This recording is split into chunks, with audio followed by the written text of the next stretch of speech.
Haleluya, shalom aleihim. Berjumpa lagi dengan saya pada perenungan hari ini tanggal 7 Februari 2023. Saudara yang terkasih, di pagi yang cerah ini saudara, sudahkah kita mengucap syukur di dalam doa kita kepada Tuhan? Dan sudahkah kita memberi salam dan senyuman, sapaan kepada saudara-saudara kita?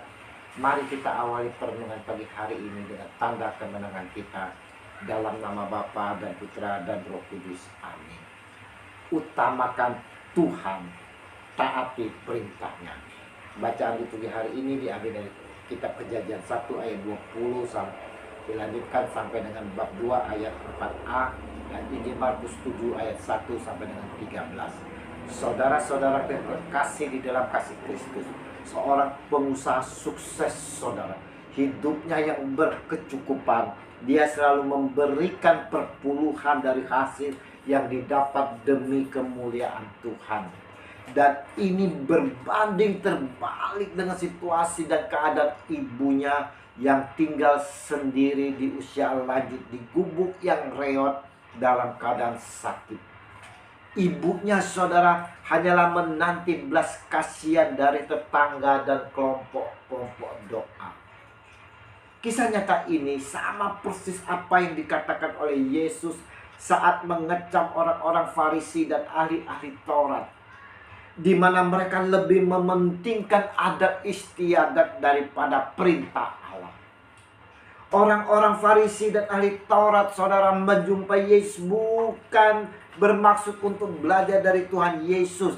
Mereka datang pada Yesus bukan dengan maksud baik saudara, tetapi ada satu rencana untuk menyebab Yesus agar bisa ditangkap.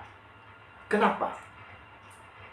Mengasihi orang tua adalah suatu perintah yang sangat penting bagi Allah saudara. Begitu pentingnya sampai masuk sebagai perintah kelima dari ke-10 hukum Allah. Ini dapat kita lihat di dalam Keluaran 20. Namun pada zaman Tuhan Yesus saudara, tampaknya berlaku suatu adat istiadat di mana bila seseorang sudah memakai uangnya untuk membeli hewan korban bagi Allah, maka ia tidak terikat kewajiban untuk merawat orang tuanya sendiri.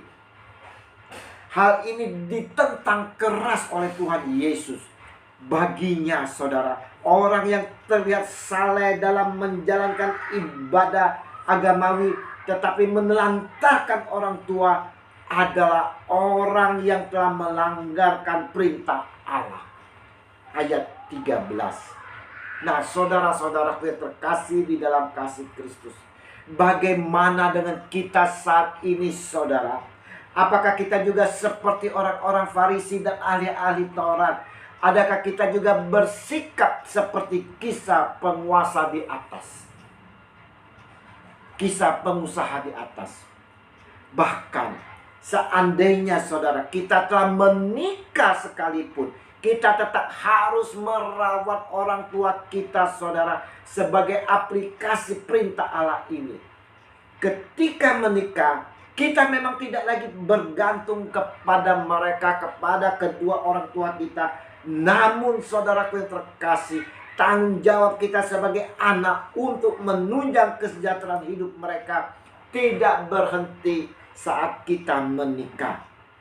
Perintah untuk mengasihi dan menolong orang tua seharusnya tidak bisa dibatalkan oleh alasan apapun. Ini berlaku seumur hidup kita saudara.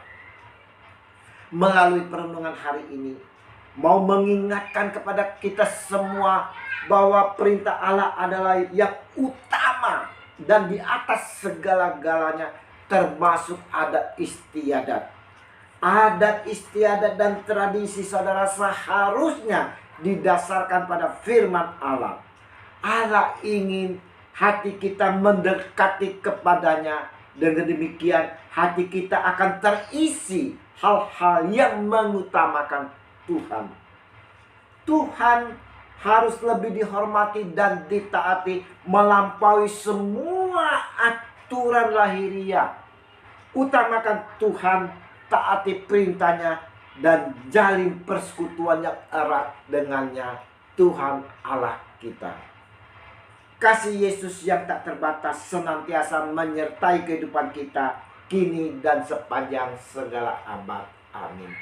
Dalam nama Bapa dan Putra dan Roh Kudus. Amin. Shalom Alaikum.